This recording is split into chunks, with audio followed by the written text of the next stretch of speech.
Yes, welcome everyone here to the Smash Sport Show right here on Smash FM here on Lockdown Friday here in Melbourne. Of course, let's go to the Gold Coast in particular and, of course, speak to the Surfers Paradise women's football team. And, of course, they've got a big game in Brisbane this week. Of course, they take on Catrion in Brisbane on Saturday. And, of course, we've got a very special guest on the show because her name's Jess Watts. She joins us from the Gold Coast. Thanks, Jess, for joining us. No worries. Thanks for having me. No worries. Well, finally got some footy back at last week. Tell us, I guess, how good it was to go back onto the field for round 2 of the season. Yeah, look, we weren't as fortunate as Quaffle. We never got those first 2 rounds in because we started a bit later.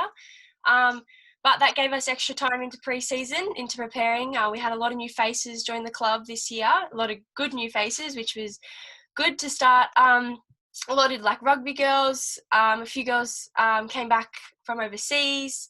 So we got a bit of talent coming through and gave us a little bit of extra preparation. So as you know, we've got 2 wins up our sleeve, so hoping we can get this 3rd one on the board. I guess considering that you've had a very, very long pre-season, I'm sure it was probably the longest pre-season that the team or anyone has done. I guess how has the team adapted to knowing that, you're going to have a bit of a short season, but I guess at least be on the field compared to most players around the country not as lucky? Yeah. So first we deal with the situation, obviously let some people have their time off, what they needed. And then we had a bit of a leadership group online and we split into smaller groups. And for about those 2 months that we were in lockdown, we set ourselves little weekly challenges. So in each group we had best 2K time trials, 2-minute planks, squats in a day, wall sits. And there were some very impressive times with that one. I would shout out to Courtney Sexton for about a 17-minute plank. So it was very challenging and it kept the team together and it created a culture when we weren't actually together, which was very good. And we've come back to the club. That culture has probably even exploded even more. Everyone's just bonded so well and the competitive is definitely there between us. So, yeah. Because that's a very long time to do a plank, and I know how tough they are to doing it myself. Now, of course, you mentioned about the challenges before. How did your team fare in those challenges, Jess?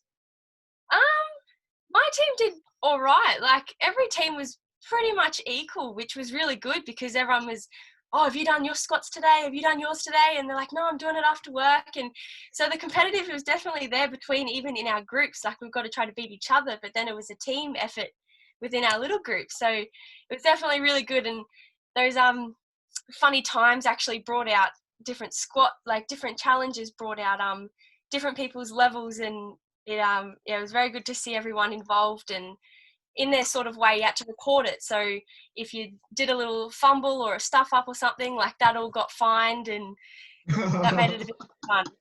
Absolutely. Well, I'll get to the fines in just a moment at the end of this interview. But let's obviously get back to the serious stuff. Obviously, you got Catrion, the top of the table clash. Both teams are the only one undefeated other than Broadbeach. How has the team approaching this game, knowing that whoever wins this game is going to be outright top of the ladder, depending on how Broadbeach goes on the weekend? Yeah. So we know that Catrion were in the grand final and won it last year. So congrats to them. But I think coming up into this division now from winning the grand final in Div 2 makes us the underdog. So we've really got nothing to lose. So we'll give it our all. We're still trying to find our feet with a few players, find a few structures. Some people play better than others than some. But definitely we're still trying to find our feet, but we'll give it a good crack. It's actually quite wet up on the Gold Coast this weekend and we're probably going to get a bit more rain. So might be a wet weather game, so it'll make it 50-50, but very competitive. So we're out for a win, I think. Now, you mentioned, obviously, women's football on the Gold Coast has been having a fantastic year. Obviously, with the Suns doing well in AFLW, making the final series. Obviously, in the quaffle at the moment, Coolangatta and Bond are challenging in the top 4 at the moment. Obviously, yourselves and Broadbeach are doing mighty well as well as Southport in the top 4. It must be pretty good to be playing football down the Gold Coast at the moment. Yeah, absolutely. Well, depending on what level of footy you wanted to play, you've got obviously Surfers were Div 2 last year, so a little bit more of a social club. But now that we've gone up, a little bit more competitive. But if you wanted to have a crack at the big league, you're more than welcome. Like, it's not too far. There's lots of divisions around here and lots of different levels of skills, experience. Obviously, you've got all your quaffle players and your AFLW players coming back. So you can always ask them for knowledge and follow their track. So, yeah, it's a great range that we've got on the Gold Coast, and it's just booming even more with all our youth programs coming through as well. Now, in isolation, when you all went to isolation and lockdown and all that sort of things, you mentioned about the challenges and all that, but I guess when you finally got back onto the training track, I guess how did the team adapt to going into, I guess, COVID normal, but especially I know with a lot of teams down the Gold Coast, they have players coming in and out of the border. How did the team adapt to that if any of the players had to go from the New South Wales border into the Queensland border? When training did commence, we needed obviously no contact. I don't think we have too many people across the border, which was a good thing. But we definitely kept to those restrictions, no contact, kept our distance, just a lot of skill focus during the commencement of getting back into footy. So getting those skills back on scratch, and yeah, that's pretty much our focus. But yeah, unfortunately, we didn't have those people having to cross the border too much, which was good. Now, you mentioned about the premiership. Obviously, you came up from Div 2 into Div 1 this year. What's the ultimate goal for the team in the future? Yeah, well, obviously making the big dance is everyone's goal. So I think this is my first year at the club, which was great. I have been welcomed into the club very much. Sorry, I'm going to start that one again. Yeah, go for it. What was the question again? Sorry, I'm completely gone blank. Oh, the goal for the team. Okay. Yeah. So the goal from the team is definitely making the big dance. Coming from winning a grand final, originally Surfers had a team a few years back. So they've built a team up again and came out with the grand final win last year. So that was really good beyond them, and moving up a division is a great achievement. So I think our goal for this year is to prove a point that we are from Div 2, new team, new faces, but we can play Div 1, and hopefully we make finals and take home that big trophy at the end. So that's our end goal. But I definitely think just building a culture around Surfers Paradise, and obviously getting those girls involved, because we've got a lot of new girls to the club. We've also got, because we've got so many girls, we also have a social comp on Wednesday night. So those girls who are unfortunate not to play on the weekends, we still have that social club game occurring. So they're always involved. Now for you, Jess, how did you get involved in the sport of footy, and why did you choose it? I originally was a runner, so I just really liked running, athletics during school, cross countries. And when I was at a regional cross country tournament, a coach approached me, and I knew him originally from gymnastics because that was my background. And I had a crack. I went down to one of their training sessions down at Carrara Saints where it all started. And I just loved it since, because knowing that you could run with the ball and have that advantage over people. So I think that's where it really came from, just being able to run with the ball, and that physicality ended up coming with it too. Now, you mentioned that it's your first year at Surfers Paradise. I guess what convinced you to cross over to Surfers from your former club? So originally I was at Bond University. Great club, great facilities. I think it was more of a personal reason with university studies. Just for me, it was a bit closer, and they have that support around Griffith Uni as well. So Griffith Uni is a massive supporter of Surfers Paradise. So I think that was a massive push for me. It's a bit closer to home. But yeah, they're definitely behind my studies, and they work incompatible with training and stuff like that. So yeah. Now, it's funny you mentioned about Bond Uni because obviously I had them on the show recently. Now, I mentioned to them about the rivalry down the Gold Coast between them and Coolangatta. I guess for you, is there a bit of a rivalry between Bond and Griffith Uni in regards to uni games in footy? I think in regards to uni games, most definitely. There is a battle between the unis when they do occur. I personally think Surface, Burleigh, Southport and Burleigh, and Broadie are definitely of coastal clashes. We haven't played Broadbeach yet, but we could knock off Southport, which was nice. We knocked off Burleigh last week. So we just got Broadbeach to go.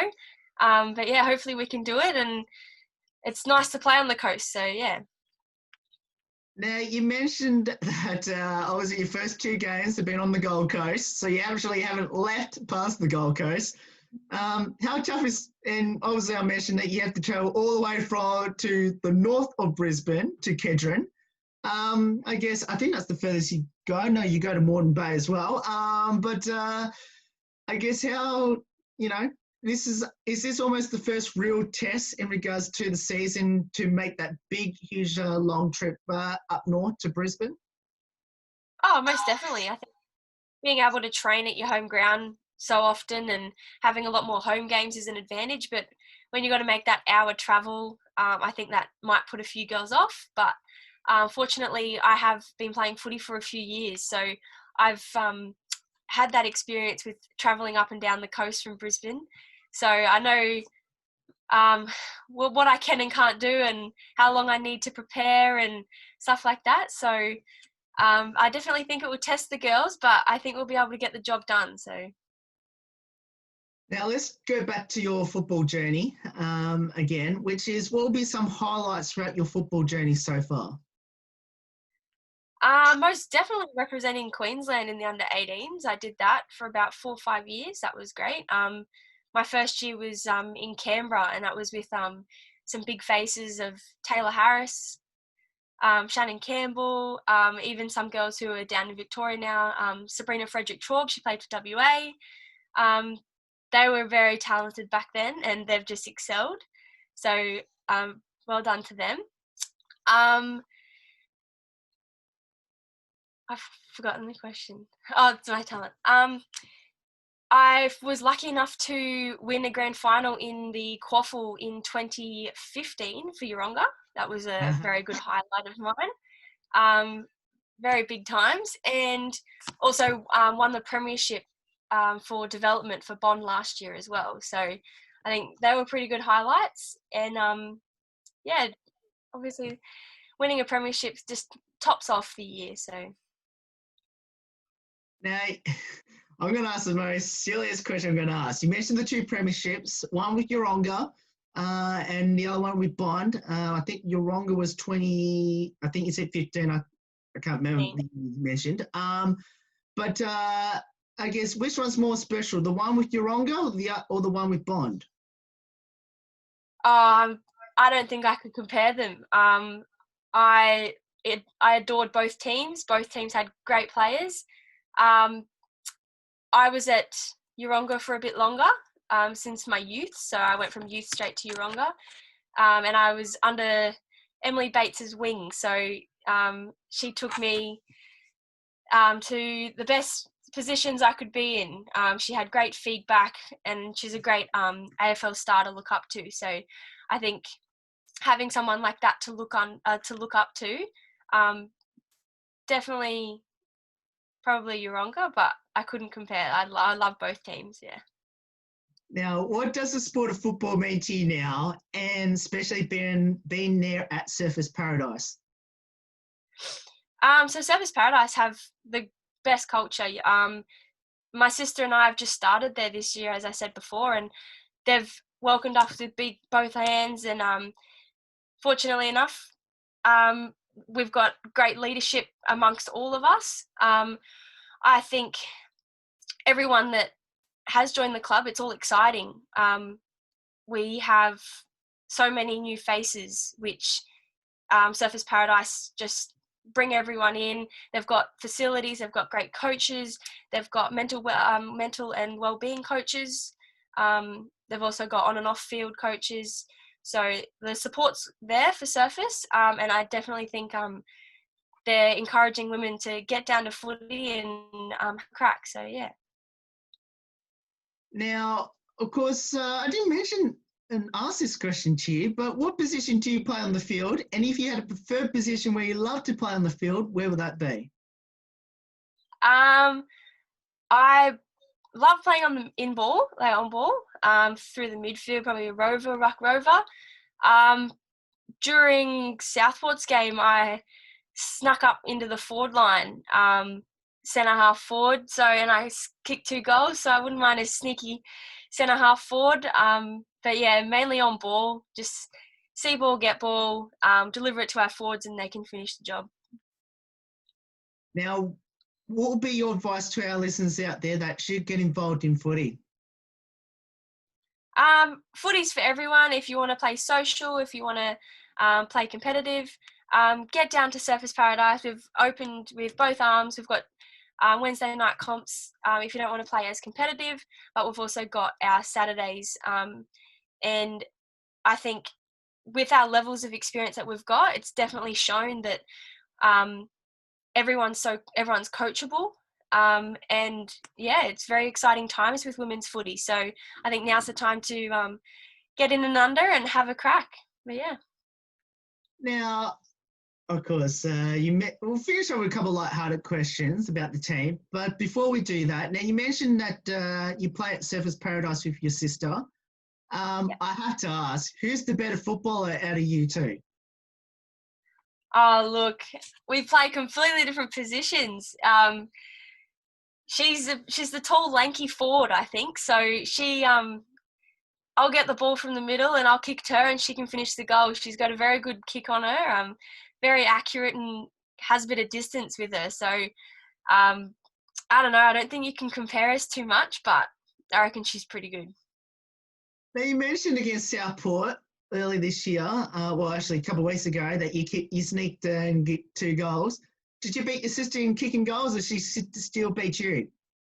I've actually got her at the moment, but it's still early in the season. I reckon she might kick a few this week. We're backing her, so it might be a wet game, but she'll get the job done, I think. So, sad to know you got the bragging rights this year so far. Yeah, a little bit. Now, of course, let's talk a bit about the team now, which is, tell us a bit about the team and tell us a couple of the youth players we should watch out for without giving too much away. Yeah, we have, obviously I said, like, big variety. I think we've got some young girls coming through youths. My sister's still quite young. She's only 19. There's a girl named Shelby. She's not too bad on the wing as well. The little girl, Jalen, she's just played all of her youth girls at Surface and come up to women's and finally making her debut this year for having a crack. And she's not very big, but she can run, which is great.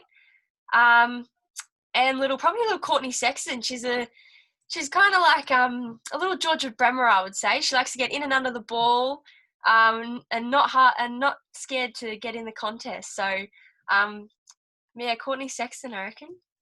All right. We'll keep an eye on that. Now let's continue the team side of things and go with the light-hearted ones. Any embarrassing moments by anyone this year, including the challenges? A few of the challenges were a bit horrendous, to be honest. challenges were dress ups that were just horrible. Yeah, and I think you got the odd ones of classic falcons at training, and then you've got your kicking in the wrong direction. We had that last week, so you accidentally just forget which way you're going. So they learn pretty quickly, but they're still embarrassing moments, I think. I was going to say, lucky that didn't cost you the game last week. Yeah. Now, who's the comedian in the team? Comedian. I think Courtney Pearce is always up for a good laugh, but luckily we had AFLW star Georgie Rankin come up. She's number 10 for Geelong. She came back home for a few weeks, and she was always in and under the jokes, always making people laugh. Great person to be around. The vibe was always there. Always turn up smiling, so she was always great to be around. Unfortunately, she just went back home today. But yeah, Georgie Rankin and Courtney Pearce, so they were pretty funny to have on the field. And of course, I have to ask this question, which is, who is the best singer and dancer in the team? As you know, TikTok's exploded, so I'm going to say Shelby is the TikTok superstar. Her and her boyfriend, I'm going to throw under the bus here, but her and her boyfriend have a little TikTok account and they're posting videos. So singers, we've actually got quite a vibrant group. When we do pre-songs and like pre-games, it's everyone's up and about, and I think a few names to mention is Mac and Courtney Sexton, Fletch, Ellen. Like, there's a few girls that love to get up and dance and sing around and get the vibe up. So there's a lot of girls. Who has the best character or personality in the team? Now, you mentioned quite a few in the last three questions. So can you narrow it down to one with the best character and personality? I think my sister's quite a character, to be honest. She is a bit shy, but when you get to know her, she's definitely a character. A lot of humour about her. Cracks are funny when she can. So I'll probably just nominate my sister for that one. And of course, you mentioned about pre-game songs to hype the team up before a game. Who runs that playlist, and what's the worst song on it? I think Chanel Fletch organises that one, and everyone just kind of puts their nominations in. But personally, pre-game pump-up song for not me is they put on Sweet Caroline. Not a pump-up song for me, unfortunately. Like, great karaoke, but not a pump-up song. So I'm going to nominate that one. No, it's not a pump-up song at all. No. I agree with you on that one. Definitely a really good karaoke song, as you mentioned. So I do agree with that one. Now, of course, I have to ask, you mentioned about the fines right at the start of this interview. Now, what's the weirdest fine that's ever happened to anyone? And have you copped a fine at all this year? In regards to club fines, that is. No, I haven't copped a fine myself yet. But I'm going to nominate Courtney Sexton for this one. But our first game, round one, she's working, finishes off, and she somehow locks her car keys in her friend's car, and she doesn't finish till about an hour and a half before our game. So Courtney rocks up, crack right on the dot, waiting for her friend to finish because she couldn't get her car keys. So there you go, Courtney Pearce.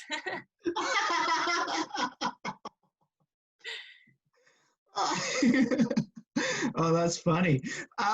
Well, Jess, thank you so much for joining us. It's awesome having you on the show. Please send our best wishes to your team Forest. Obviously, there's a big game this weekend, obviously, for the right to get top spot on the ladder. And hopefully for your team there, of course, let's hope you can knock off the Catrion Lions and obviously take that top spot in the first year in Div 1. Yeah, awesome. Thank you very much for having me. No worries. And that's Jess Watts there, joining us from the Sevens Paradise women's football team. Of course, if you're in Queensland in particular and you want to get out to a game, make sure you get out to Catrion this weekend for the big game between Sevens Paradise and Catrion for the top of the table clash. So make sure you support the mighty Demons in 2020. There's more on the Smash Sport Show right after this. Here, don't go away, here on the Friday Lockdown Edition.